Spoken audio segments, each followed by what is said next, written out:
Hola la familia! On espère que vous allez bien et aujourd'hui, nouveau débrief du Barça contre l'Atalanta dans la dernière journée de qualification. On conclut donc cette phase de qualification par un match nul, 2-2 contre l'Atalanta. Déjà, moi j'aimerais savoir, papa, tes premières impressions sur ce match. Eh bien, écoute, mes premières impressions sur ce match, alors première mi-temps assez laborieuse, Mm. encore une fois. Mais bon, moi je pensais que tout le match aurait été comme ça. On en avait parlé sur l'avant-match, tu vois, moi je voyais pas un Barça hyper offensif. Mm, mm. Donc c'est vrai que sur la première mi-temps, bon, on a vu un jeu assez arrêté dans l'ensemble. Après une deuxième mi-temps, voilà, on a vu voilà, j'ai reconnu un peu plus le Barça avec un peu plus offensif. Euh, mais bon, je suis pas déçu parce que c'est quand même un beau match, mais on aurait pu beaucoup mieux faire. Et toi, Patou? Bah écoute, moi je suis tout à fait d'accord avec toi, franchement, t'as tout dit. Je suis content parce que dans l'avant-match, finalement, on avait vu juste sur une partie du match où moi, par Mhm. exemple, j'avais mis. On avait tous les deux dit soit nul, soit le Barça de toute façon. Mhm. Au final, ça finit par un match nul qui est franchement mérité, même si le Barça, encore une fois, t'es sur un Barça qui, s'ils mettent leurs actions, bah y a but. On a eu quand même C'est plus toujours d'actions qu'eux, pareil, c'est ça que je te dis. voilà, tout à fait. C'est, voilà, moi je l'ai entre l'extérieur de la Yamal, la faux Lewandowski loupe le ballon là, que ça nous a rendu fou. Franchement, on est encore sur un Barça qui manque d'efficacité et c'est dommage. Après, maintenant, c'est pas un mauvais résultat. Non, non. Je vous rappelle quand même qu'on part sur des gens qui disaient que le Barça était fini, que en Ligue des Champions ça allait pas assumer. Sur 36 équipes, et il n'y a pas que des peintres, hein. Sur 36 équipes, tu finis quand même deuxième derrière Liverpool, qui est pour l'instant en tout cas la meilleure équipe du monde avec Barcelone. Très très bon résultat, oui, oui, non, il n'y a Donc pas. franchement, il n'y a pas à s'alerter.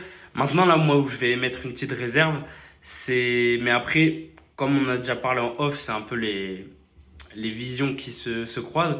C'est que toi, tu as plus la vision de se dire, ben voilà, c'était plus un plan stratégique. Oui, Là où moi, en oui. fait, j'ai la petite déception de me dire, moi, je suis le compétiteur de t'es Barcelone, t'aurais dû finir premier, t'aurais dû gagner ce match. Après, voilà, il n'y a pas comme, il y a pas de quoi non plus. Non, non, non, après voilà, bon, moi effectivement, je pense que c'est plutôt une stratégie qu'a adopté le Barça, c'est-à-dire ne pas se défoncer sur ce match-là, puisque de toute façon, ils étaient qualifiés, C'est ça, hein, dans donc tous les cas, même bon, s'ils perdaient. même s'ils perdaient, donc voilà, peut-être réserver son énergie pour les matchs à venir. Je l'avais vu comme ça Ouais, déjà avant. t'as eu une belle vision là du match, Voilà, franchement. Je tiens à le souligner. ils nous ont donné un spectacle sur le match précédent. Voilà, ils ont 7-1, donc quand même il y a une performance physique derrière ce 7-1, Ah bah ouais. d'accord. Donc je peux comprendre effectivement que sur ce match-là, il y a eu un petit relâchement. Voilà. Voilà, parce qu'on le rappelle, du coup, dimanche, Alaves à 14h. C'est pas un gros de Liga, mais on sait à quel point le Barça a du mal en Liga, même contre les petits. Derrière, le mercredi qui suit, quart de finale de coupe contre Valence. Voilà, Bon, tu voilà. leur as mis 7-1, mais. Donc, ouais, je peux aussi comprendre. Tu vois ce que je veux dire, Honnêtement, ouais. si on avait perdu 3-0, je serais en face de vous en train de vous dire faute professionnelle. Mm. Là, match nul, au final, tu perds pas de points. Enfin, tu n'as pas les 3 points, mais tu prends un point. Au final, c'est l'Atalanta qui y perd parce que je crois, du coup, il disait qu'avec le match nul, ils finissaient 9e, je crois. Oui, Donc, ils sont oui. même plus dans les premiers. Donc, voilà, non, mais pour résumer en simple le parcours de phase qualificative du Barça, pour ma part, je dirais qu'elle est réussie Oui. parce que tu as qu'une seule défaite contre Monaco, qui est bon, pas le plus gros adversaire, mais derrière, tu as un match référence contre le Bayern 4-1, tu as un match référence contre Dortmund. Qu'est-ce qu'il y a? On entend qu'avec ça. Ah, pardon. Attends, on va refaire. Du coup, c'est ça. Et du coup, bah, je pense que sur cette phase qualificative de Ligue des Champions, on peut dire que le Barça a réussi, puisque bon, tu perds contre Monaco, mais c'est ta seule défaite et c'était pas le Barça qu'on connaît maintenant. Et derrière, tu as un match référence contre le Bayern 4-1, un match référence contre Dortmund où tu gagnes, un match référence, enfin référence, peut-être pas, mais un bon match contre Benfica où tu t'imposes dans les dernières minutes, tu fais match nul là, on a tabassé les petites équipes aussi de la Ligue des Champions, donc Et contre le Real aussi. ouais, mais c'était pas en Ligue des Champions. Ah bon, faut le lever ça. Non, mais je parle voilà, du parcours, tu vois, en Ligue des Champions. Oui, bah après, c'est que le Real était dans la même période, en fait, donc, mais en Ligue des Champions, voilà. Euh, nos tops et nos flops, vite fait, de petits Oui, mots. oui, oui. Je t'en prie, Ouais, je commence. commence. Vas-y. De toute façon, je pense qu'on aura sensiblement le Ouais, même il me parce semble qu'on que va se rejoindre on en là-dessus. a Ouais. discuté un peu.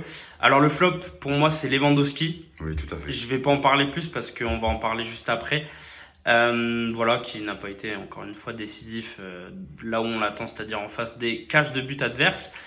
Au niveau du meilleur joueur du match, je mettrai Lamine Yamal qui a été encore une fois, je ne veux pas dire stratosphérique, mais il a été dans les classiques, ce qu'on lui demande en fait. Donc ça a été un très bon match de sa part. Et si je devais mettre un autre top, je mettrais quand même Rafinha qui encore une fois, à la dernière minute de jeu, enchaîne des courses, toujours là, Mhm. déterminé. Il fait encore une passe D. Il est encore important sur une phase de Ligue des Champions. Donc voilà, et puis toi, je pense que du coup, c'est à peu près la même Mais moi, chose. c'est pareil. Mon flop, ça sera Lewandowski. Mais moi, ça fait plusieurs matchs déjà voilà, que je trouve que Lewandowski, bon, effectivement, bon, c'est un très grand joueur, ça, je le remets pas en doute, loin de là. Mais voilà, j'ai l'impression qu'il freine l'action. Voilà, Mhm. il freine le jeu. Voilà, c'est l'impression que j'ai. Donc, ça sera mon flop.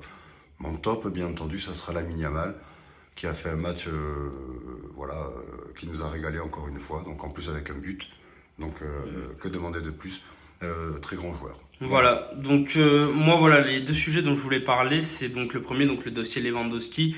Euh, Moi la question que j'ai, enfin je vais t'émettre pour moi un plan de jeu qui devrait être adopté par le Barça. Tu me dis d'ailleurs si t'es d'accord.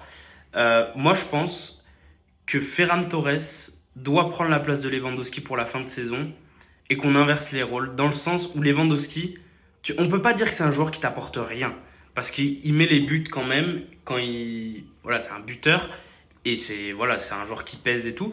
Donc moi en fait je pense que le Barça il devrait le mettre sur le banc petit à petit déjà pour préparer ben, son départ tu Sa vois retraite, ouais. 37 ans quand même ou 36 je sais plus et laisser Ferran Torres qui n'est pas non plus le meilleur joueur du club ok mais qui apporte un style de jeu différent qui est plus mobile qui a plus des courses dans la profondeur, qui peut décaler sur le côté. Enfin bref, je vais pas énumérer les qualités, mais Mhm. moi je pense que ça serait un meilleur plan, tu vois. Parce que justement, si tu galères contre des équipes, tu fais rentrer Lewandowski, tu te mets un but. Ah bah là, t'es content. Mais sur tout un match, Voilà. Je suis entièrement d'accord avec toi, Patou.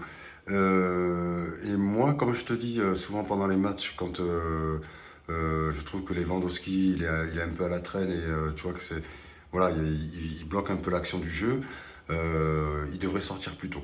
hmm, C'est-à-dire que je trouve que Hansi Flick, il le laisse trop longtemps dans le jeu. Et voilà, il devrait le faire sortir un peu plus tôt, faire entrer effectivement, comme tu dis, Ferran Torres. Voilà, ça apporte de l'oxygène. Et petit à petit, voilà, parce que là, franchement, tu vois encore le match de ce soir. En plus, bon, il a raté un but, ouais, oh, là, quand même. Non, je veux là, dire, c'est une faute. c'est quand même, voilà, il est quand même en face du gardien. Enfin, je veux dire, bon, bref. Ouais, moi, je trouve qu'il devrait le faire sortir plus tôt. Ouais, bah on est d'accord sur ce point-là. Deuxième sujet que je voulais aborder, c'est ce Barça irrégulier. On parle souvent cette saison de montagne russe, tous les deux, quand on parle de ce Barça. Mais c'est vrai que moi, honnêtement, je commence à être frustré un peu sur la durée Mhm. du. En fait, j'arrive pas à la cerner. Moi, c'est notre équipe de cœur.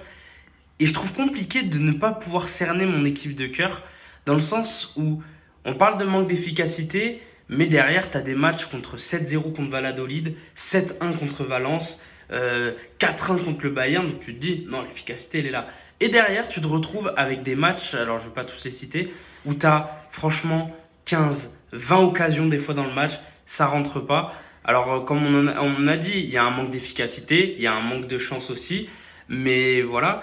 Pareil sur le fait que tu te dis, oh là là, le Barça peut arracher une victoire dans les dernières minutes contre Benfica, le Barça éclate le Real, le Barça éclate le Bayern, mais contre les plus petites équipes, c'est compliqué. Des fois, tu as des premières périodes, elles puent, tu vois. Les secondes, tu te réveilles, j'ai trop du mal à la cerner cette équipe. Mais comme un peu le match de ce soir, hein, je veux dire, Ah ouais. une première mi-temps Comme Benfica, hein. complètement fade, et la deuxième mi-temps, boum, ça se réveille. Alors, moi, je dirais que c'est aussi ce qui me fait vibrer avec le Barça. Et donc là, je vais un peu à l'encontre de ce que tu dis. C'est que, en même temps, effectivement, cette irrégularité, elle apporte de l'émotion. C'est-à-dire que moi, c'est ce que j'aime aussi, parce que bon, voilà, on aurait une équipe qui gagne tout le temps et qui, bon, peut-être que ça serait un peu trop. Moi, j'aime ça aussi. J'aime aussi parce qu'ils nous surprennent. Oui, c'est sûr. Ils nous surprennent le Barça. C'est ce qui fait que moi, je suis tombé amoureux de cette équipe-là, c'est que bon, ils lâchent rien, même si parfois on croit que tout est fini, mais comme tu dis, ils nous en ont donné la preuve. Avec le but de Rafinha la dernière fois, là, sur la dernière minute. Ouais, contre Benfica. Voilà. Moi, c'est ce qui me fait vivre aussi. Voilà. Donc, une irrégularité, certes, mais qui apporte son lot de vibrations. Je pense que moi, c'est comme ça que je le vis. Pour l'instant, je suis pas déçu, loin de là, au contraire. Ok. Donc, mais irrégularité, c'est vrai. Oui, ça, de toute façon, mais c'est. Vibration aussi. Ouais. Mais irrégularité. Ouais, franchement, il y a les deux. Ouais. Mais c'est vrai que voilà, c'était deux sujets que je voulais aborder parce que je pense que c'est des sujets où il faut se poser la question. Parce que du coup, ça a un impact sur ton plan de jeu, etc. Donc c'était important d'en parler. Voilà, en tout cas, pour conclure, pas un mauvais match, pas un super match non plus. Non. Un match neutre. Les deux équipes sont neutralisées. C'est pas un vol qu'ils aient fait match nul. S'ils avaient gagné, c'est pas un vol. Si on avait gagné, c'est pas un vol. Non plus. Donc franchement, voilà. Maintenant, on attend les tirages des huitièmes de finale, voir à qui c'est qu'on va tomber. Alors, juste une petite parenthèse quand même pour souligner le magnifique but de l'Atalanta. Oui, Ederson. Ederson. Ouais, Ederson, il s'appelle. Voilà. Bon, voilà, ça c'est du football aussi. Ouais. Magnifique but. Double contact, tir. Un tir impressionnant. Peut-être ce qui nous manque chez nous. On en parlait la dernière fois. On en parle, ouais. Moi, je trouve qu'il manque on manque de joueurs avec de la puissance de tir. Ça, c'est, je le pense, mais voilà, c'est aussi à souligner parce que c'est la beauté du football aussi. Même quand c'est un but adverse, quand il est magnifique, eh bien, il nous fait vibrer quand même. Ah bah oui, c'est sûr. Franchement, il n'y a rien à dire. Ouais, vraiment, donc félicitations pour ce but à l'Atalanta. Ouais, voilà. Voilà. Bon, je pense qu'on a tout dit pour ce débrief. En tout cas, en attendant les commentaires, vos tops, vos flops, ce que vous avez pensé du match. Est-ce que vous aussi, vous êtes satisfait de cette campagne de Ligue des Champions? Est-ce que vous en attendiez moins, plus? Voilà, on lira en tout cas les commentaires comme d'habitude. Et en attendant, Visca Barça!